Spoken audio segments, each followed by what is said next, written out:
The Internet in the year 2009. We send emails, make calls over the Internet, and discuss topics we take an interest in. Even our banking is going virtual. But what we take for granted today was only a vague idea 50 years ago. In order to understand how we got this far, let's go back to 1957, when everything began. Before 1957, computers only worked on one task at a time. This is called batch processing. Of course, this was quite ineffective. With computers getting bigger and bigger, they had to be stored in special cooled rooms. But then the developers couldn't work directly on the computers anymore. Specialists had to be called in to connect them. Programming at that time meant a lot of manual work, and the indirect connection to the computers led to a lot of bugs, wasting time and fraying the developers' nerves. The year 1957 marked a big change. A remote connection had to be installed so that the developers could work directly on the computers. At the same time, the idea of time sharing came up. This is the first concept in computer technology to share the processing power of one computer with multiple users.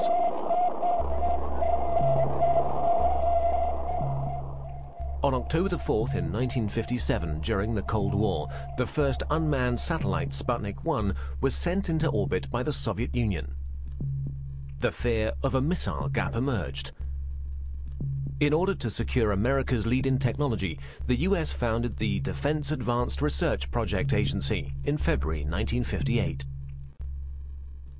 At that time, knowledge was only transferred by people.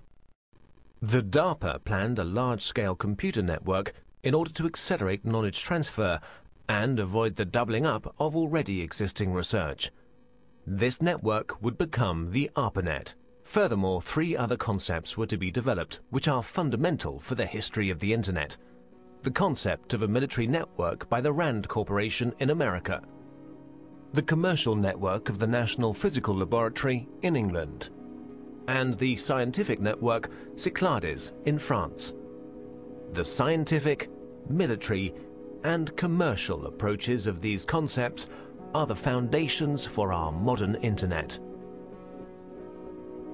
Let's begin with the ARPANET, the most familiar of these networks. Its development began in 1966.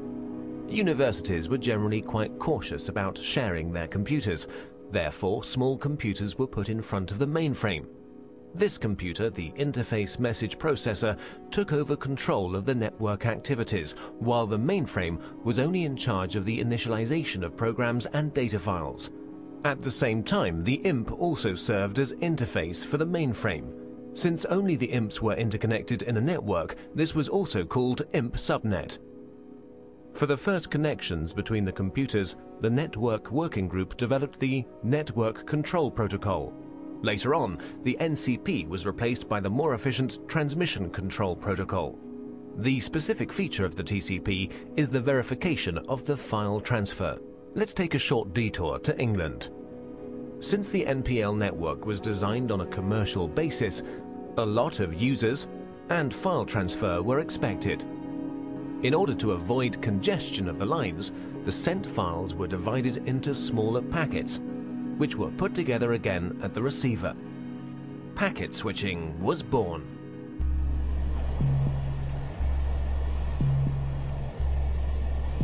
In 1962, American Ferret aircraft discovered middle and long-range missiles in Cuba, which were able to reach the United States. This stoked fear of an atomic conflict. At that time, information systems had a centralized network architecture. To avoid breakdown during an attack, a decentralized network architecture had to be developed, which, in case of loss of a node, would still be operative. Communication still used to work through radio waves. That would have caused problems in case of an atomic attack. The ionosphere would be affected and the long-wave radio waves wouldn't work anymore. Therefore, they had to use direct waves, which, however, don't have a long range.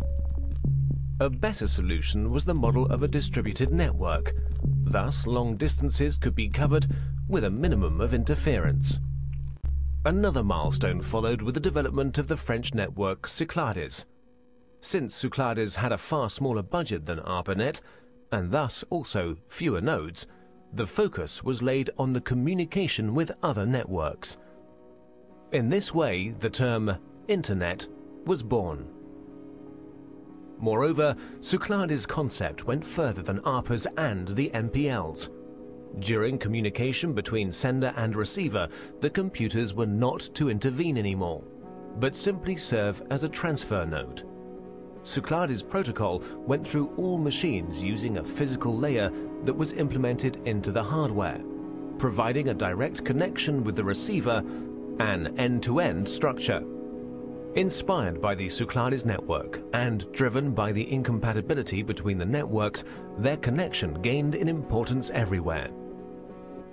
The phone companies developed the X.25 protocol, which enabled communication through their servers, in exchange for a monthly basic charge, of course. DARPA's transmission control protocol was to connect the computers through gateways.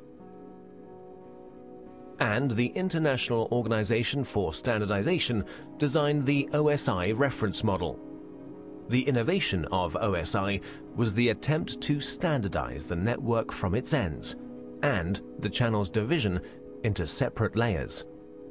Finally, the TCP assimilated the preferences of the OSI reference model and gave way to the TCP/IP protocol, a standard which guaranteed compatibility between networks, and finally merged them, creating the Internet. By February the 28th, 1990, the ARPANET hardware was removed, but the Internet was up and running.